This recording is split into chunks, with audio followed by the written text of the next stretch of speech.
Chapter 2. How Your Own Mind Works. You have a mind, and you should learn how to use it. There are two levels of your mind, the conscious or rational level, and the subconscious or irrational level. You think with your conscious mind, and whatever you habitually think sinks down into your subconscious mind, which creates according to the nature of your thoughts. Your subconscious mind is the seat of your emotions and is the creative mind. If you think good, good will follow. If you think evil, evil will follow. This is the way your mind works. The main point to remember is once the subconscious mind accepts an idea, it begins to execute it. It is an interesting and subtle truth that the law of the subconscious mind works for good and bad ideas alike. This law, when applied in a negative way, is the cause of failure, frustration, and unhappiness. However, when your habitual thinking is harmonious and constructive, you experience perfect health, success, and prosperity. Peace of mind and a healthy body are inevitable when you begin to think and feel in the right way. Whatever you claim mentally and feel is true, your subconscious mind will accept and bring forth into your experience. The only thing necessary for you to do is to get your subconscious mind to accept your idea, and the law of your own subconscious mind will bring forth the health, peace, or the position you desire. You give the command or decree, and your subconscious will faithfully reproduce the idea impressed upon it. The law of your mind is this: you will get a reaction or response from your subconscious mind according to the nature of the thought or idea you hold in your conscious mind. Psychologists and psychiatrists point out that when thoughts are conveyed to your subconscious mind, impressions are made in the brain cells. As soon as your subconscious accepts any idea, it proceeds to put it into effect immediately. It works by association of ideas and uses every bit of knowledge that you have gathered in your lifetime to bring about its purpose. It draws on the infinite power, energy, and wisdom within you. It lines up all the laws of nature to get its way.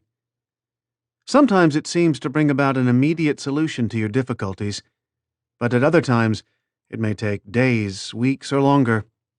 Its ways are past finding out. The conscious and subconscious terms differentiated. You must remember that these are not two minds. They are merely two spheres of activity within one mind. Your conscious mind is the reasoning mind. It is the phase of mind which chooses. For example, you choose your books, your home, and your partner in life. You make all your decisions with your conscious mind. On the other hand, without any conscious choice on your part, your heart is kept functioning automatically, and the process of digestion, circulation, and breathing are carried on by your subconscious mind through processes independent of your conscious control. Your subconscious mind accepts what is impressed upon it or what you consciously believe. It doesn't reason things out like your conscious mind, and it doesn't argue with you controversially. Your subconscious mind is like the soil which accepts any kind of seed, good or bad. Your thoughts are active and might be likened unto seeds. Negative, destructive thoughts continue to work negatively in your subconscious mind, and in due time will come forth into outer experience, which corresponds with them. Remember, your subconscious mind does not engage in proving whether your thoughts are good or bad, true or false, but it responds according to the nature of your thoughts or suggestions. For example, if you consciously assume something as true, even though it may be false, your subconscious mind will accept it as true and proceed to bring about results which must necessarily follow, because you consciously assumed it to be true. Experiments by psychologists. Innumerable experiments by psychologists and others on persons in the hypnotic state have shown that the subconscious mind is incapable of making selections and comparisons which are necessary for a reasoning process. They have shown, repeatedly, that your subconscious mind will accept any suggestions, however false. Having once accepted any suggestion, it responds according to the nature of the suggestion given. To illustrate the amenability of your subconscious mind to suggestion, if a practiced hypnotist suggests to one of his subjects that he is Napoleon Bonaparte, or even a cat or a dog, he will act out the part with inimitable accuracy. His personality becomes changed for the time being. He believes himself to be whatever the operator tells him he is. The skilled hypnotist may suggest to one of his students in the hypnotic state that his back itches, to another that his nose is bleeding, to another that he is a marble statue, to another that he is freezing and the temperature is below zero. Each one will follow out the line of his particular suggestion, totally oblivious to all his surroundings which do not pertain to his idea. These simple illustrations portray clearly the difference between your conscious reasoning mind and your subconscious mind, which is impersonal, non-selective, and accepts as true whatever your conscious mind believes to be true. Hence, the importance of selecting thoughts, ideas, and premises which bless, heal, inspire, and fill your soul with joy. The terms objective and subjective mind clarified. Your conscious mind is sometimes referred to as your objective mind because it deals with outward objects. The objective mind takes cognizance of the objective world. Its media of observation are your 5 physical senses. Your objective mind is your guide and director in your contact with your environment. You gain knowledge through your 5 senses. Your objective mind learns through observation, experience, and education. As previously pointed out, the greatest function of the objective mind is that of reasoning. Suppose you are one of the thousands of tourists who come to Los Angeles annually. You would come to the conclusion that it is a beautiful city based upon your observation of the parks, pretty gardens, majestic buildings, and lovely homes. This is the working of your objective mind. Your subconscious mind is oftentimes referred to as your subjective mind.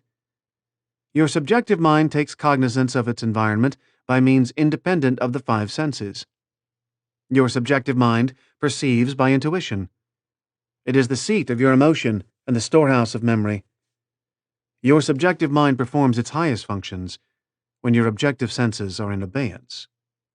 In a word, it is that intelligence which makes itself manifest when the objective mind is suspended or in a sleepy, drowsy state.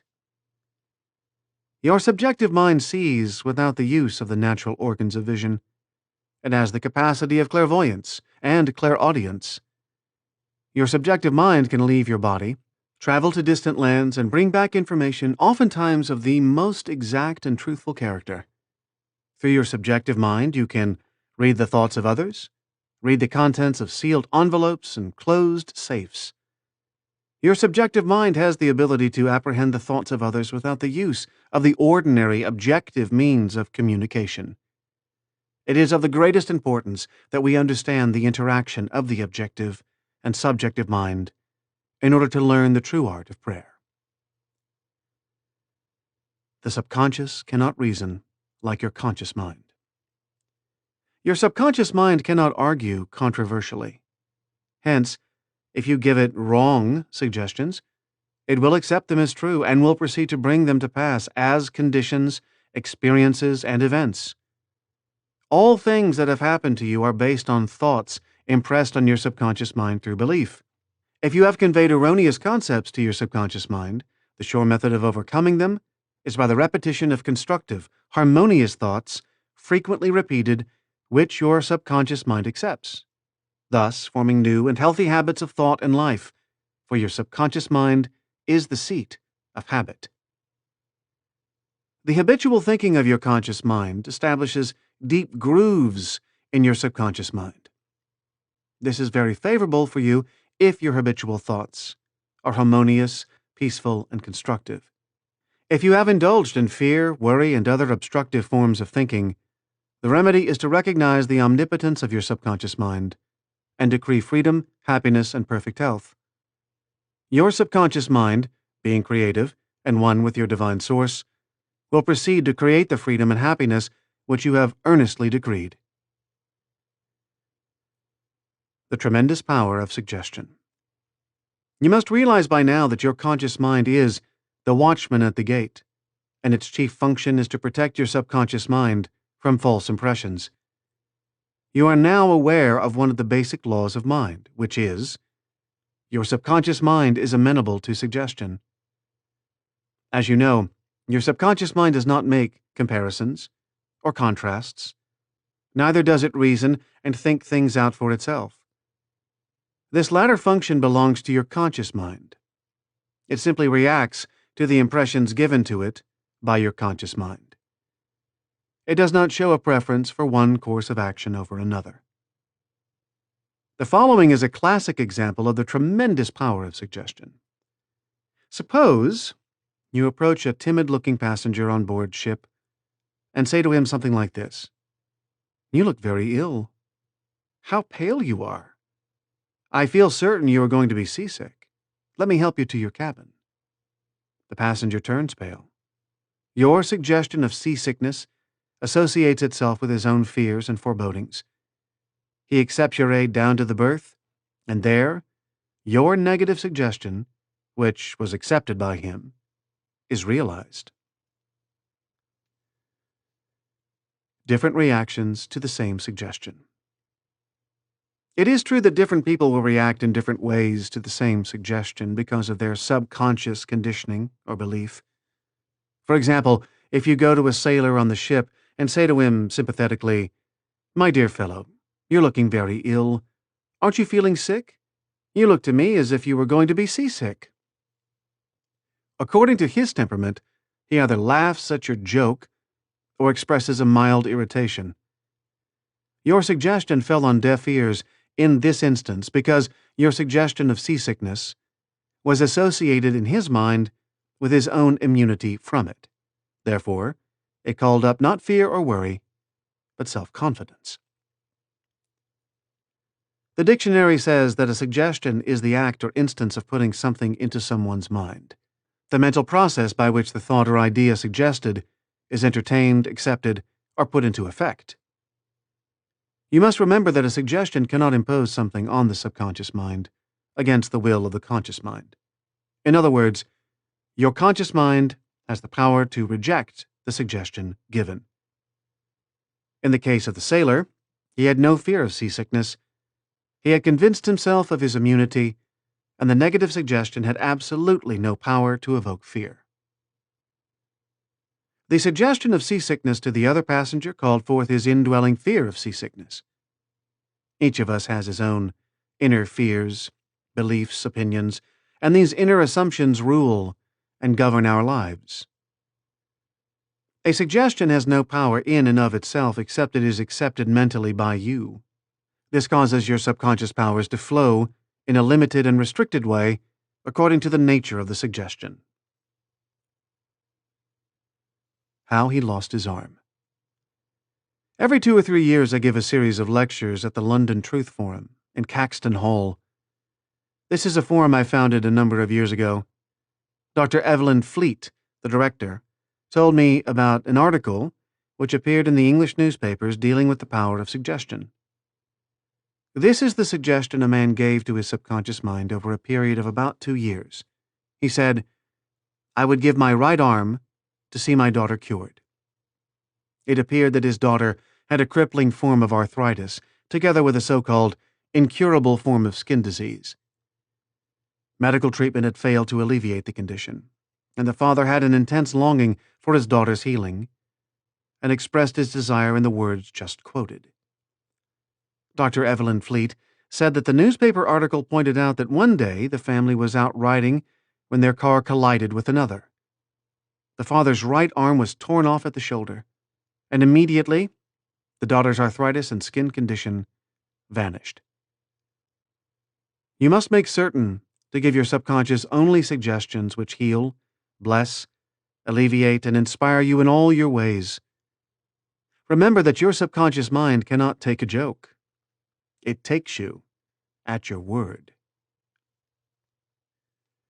How autosuggestion banishes fear. Illustrations of autosuggestion. Autosuggestion means suggesting something definite and specific to oneself. Herbert Parkin, in his excellent manual of autosuggestion, records the following incident. It has its amusing side so that one remembers it. A New York visitor in Chicago looks at his watch, which is set an hour ahead of Chicago time, and tells a Chicago friend that it is 12 o'clock. The Chicago friend, not considering the difference in time between Chicago and New York, tells the New Yorker that he is hungry and that he must go to lunch. Autosuggestion may be used to banish various fears and other negative conditions. A young singer was invited to give an audition. She had been looking forward to the interview, but on 3 previous occasions she had failed miserably due to fear of failure. This young lady had a very good voice, but she had been saying to herself, "When the time comes for me to sing, maybe they won't like me. I will try, but I'm full of fear and anxiety." Her subconscious mind accepted these negative autosuggestions as a request and proceeded to manifest them and bring them into her experience. The cause was an involuntary autosuggestion, that is, silent fear through thoughts, emotionalized and subjectified. She overcame it by the following technique. 3 times a day, she isolated herself in a room. She sat down comfortably in an armchair, relaxed her body, and closed her eyes. She stilled her mind and body as best she could. Physical inertia favors mental passivity and renders the mind more receptive to suggestion. She counteracted the fear suggestion by saying to herself, "I sing beautifully. I am poised, serene, confident, and calm." She repeated this statement slowly, quietly, and with feeling, from 5 to 10 times at each sitting.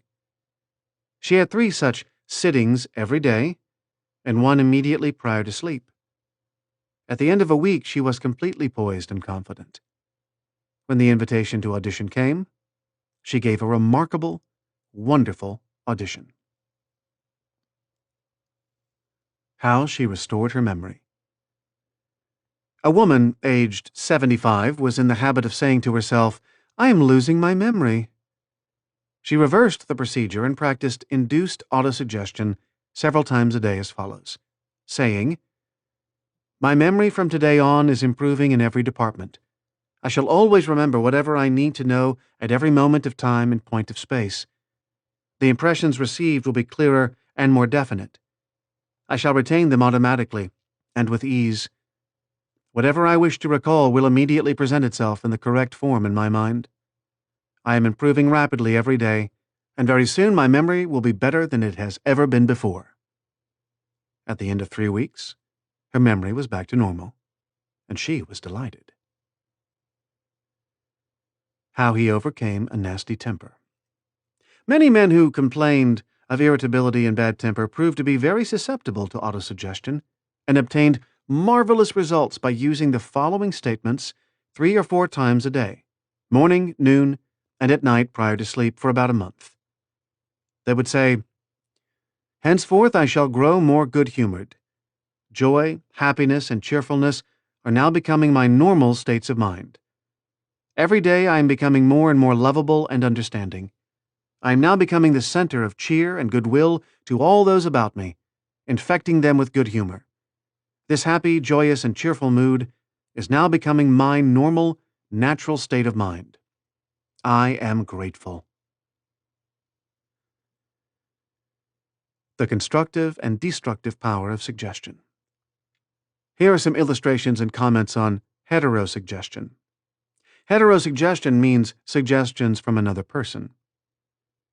In all ages, the power of suggestion has played a part in the life and thought of man in every period of time and in each country of the earth.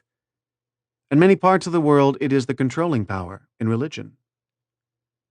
Suggestion may be used to discipline and control ourselves, but it can also be used to take control and command over others who do not know the laws of mind. In its constructive form, it is wonderful and magnificent. In its negative aspects, it is one of the most destructive of all the response patterns of the mind, resulting in patterns of misery, failure, suffering, sickness, and disaster. have you accepted any of these? From infancy on, the majority of us have been given many negative suggestions. Not knowing how to thwart them, we unconsciously accept them. Here are some of the negative suggestions. You can't. You'll never amount to anything. You mustn't. You'll fail. You haven't got a chance. You're all wrong. It's no use. It's not what you know, but who you know. The world is going to the dogs. What's the use? Nobody cares. It's no use trying so hard. You're too old now. Things are getting worse and worse. Life is an endless grind. Love is for the birds. You just can't win. Pretty soon you'll be bankrupt. Watch out, you'll get the virus. You can't trust a soul, etc. Unless, as an adult, you use constructive autosuggestion, which is a reconditioning therapy, the impressions made on you in the past can cause behavior patterns that cause failure in your personal and social life. Autosuggestion is a means releasing you from the mass of negative verbal conditioning that might otherwise distort your life pattern, making the development of good habits difficult. You can counteract negative suggestions. Pick up the paper any day, and you can read dozens of items that can sow the seeds of futility, fear, worry, anxiety, and impending doom. If accepted by you, these thoughts of fear could cause you to lose the will for life. Knowing that you can reject all these negative suggestions by giving your subconscious mind constructive autosuggestions, you counteract all these destructive ideas. Check regularly on the negative suggestions that people make to you. You do not have to be influenced by destructive heterosuggestion. All of us have suffered from it in our childhood and in our teens. If you look back, you can easily recall how parents, friends, relatives, teachers, and associates contributed in a campaign of negative suggestions. Study the things said to you, and you will discover much of it was in the form of propaganda. The purpose of much of what was said was to control you or instill fear into you. This heterosuggestion process goes on in every home, office, factory, and club. You will find that many of these suggestions are for the purpose of making you think, feel, and act as others want you to, and in ways that are to their advantage. How suggestion killed a man. Here's an illustration of heterosuggestion. A relative of mine went to a crystal gazer in India who told him that he had a bad heart and predicted that he would die at the next new moon. He began to tell all members of his family about this prediction, and he arranged his will. This powerful suggestion entered into his subconscious mind because he accepted it completely. My relative also told me that this crystal gazer was believed to have some strange occult powers, and he could do harm or good to a person. He died as predicted, not knowing that he was the cause of his own death. I suppose many of us have heard similar stupid, ridiculous, superstitious stories. Let us look at what happened in the light of our knowledge of the way the subconscious mind works. Whatever the conscious, reasoning mind of man believes, the subconscious mind will accept and act upon. My relative was happy, healthy, vigorous, and robust when he went to see the fortune teller. She gave him a very negative suggestion, which he accepted. He became terrified and constantly dwelt upon the fact that he was going to die at the next new moon. He proceeded to tell everybody about it, and he prepared for the end. The activity took place in his own mind, and his own thought was the cause. He brought about his own so-called death, or rather, destruction of the physical body, by his fear and expectation of the end. The woman who predicted his death had no more power than the stones and sticks in the field. Her suggestion had no power to create or bring about the end she suggested. If he had known the laws of his mind, he would have completely rejected the negative suggestion and refused to give her words any attention, knowing in his heart that he was governed and controlled by his own thought and feeling. Like tin arrows aimed at a battleship, her prophecy could have been completely neutralized and dissipated without hurting him. The suggestions of others in themselves have absolutely no power whatever over you, except the power that you give them through your own thoughts. You have to give your mental consent. You have to entertain the thought. Then it becomes your thought, and you do the thinking. Remember, you have the capacity to choose. Choose life. Choose love. Choose health. The power of an assumed major premise. Your mind works like a syllogism.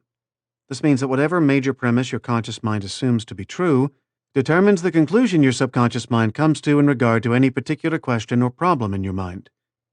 If your premise is true, the conclusion must be true, as in the following example. Every virtue is laudable. Kindness is a virtue.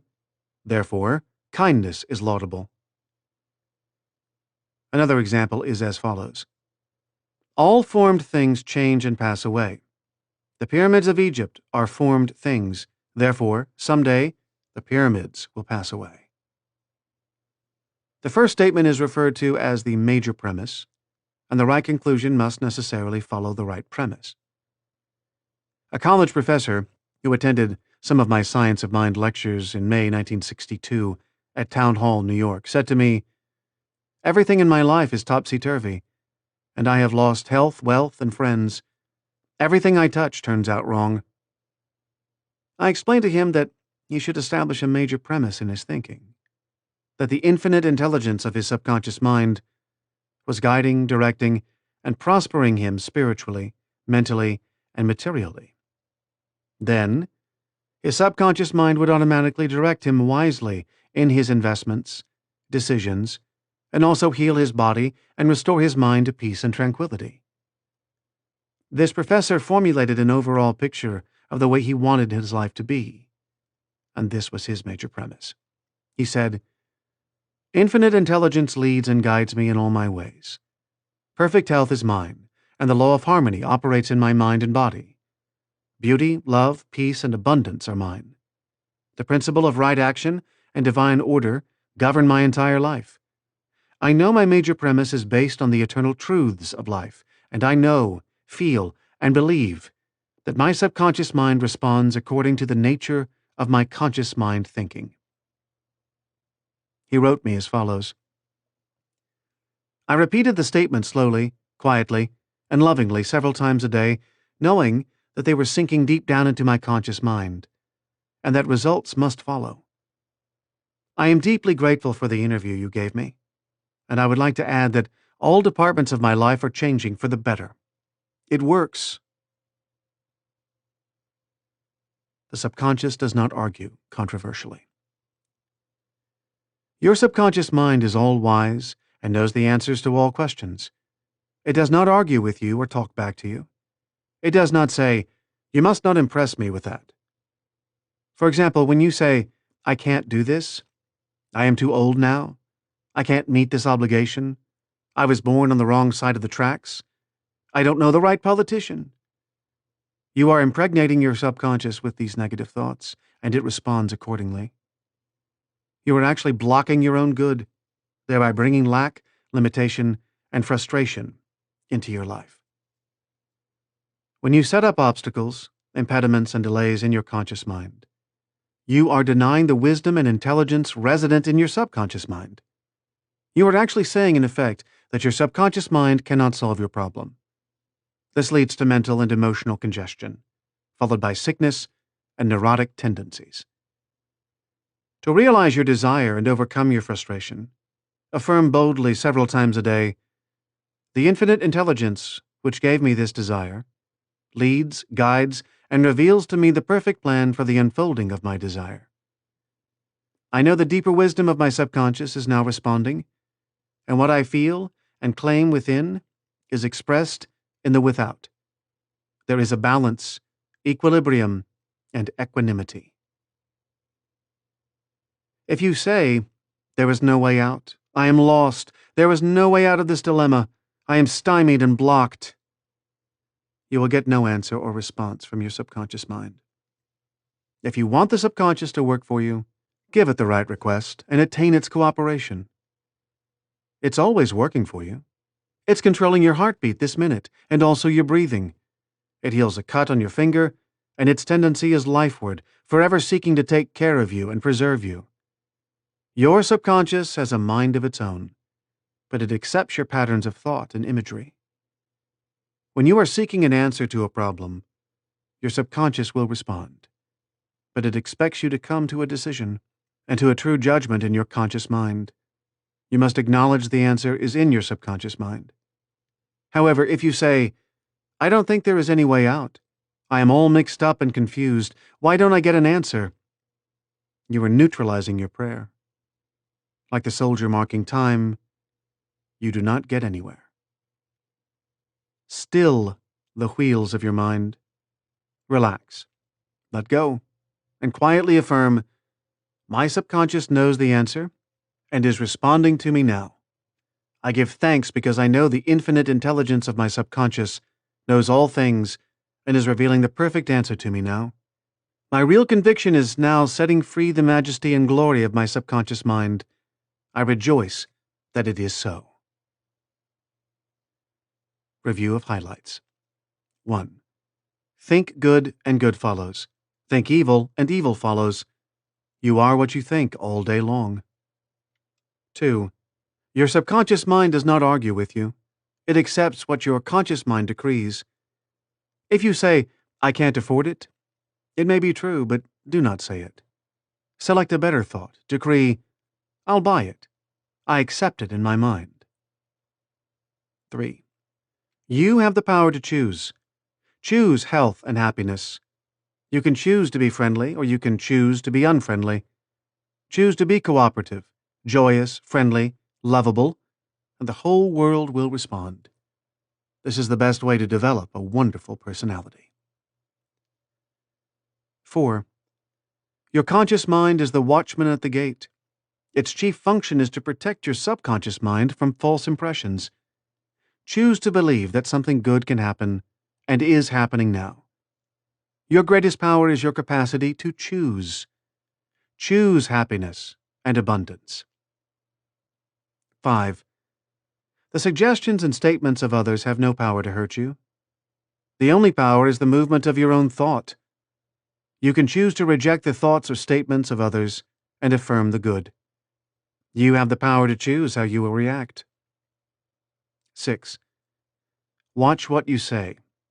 You have to account for every idle word. Never say, "I will fail. I will lose my job. I can't pay the rent." Your subconscious cannot take a joke. It brings all these things to pass. 7.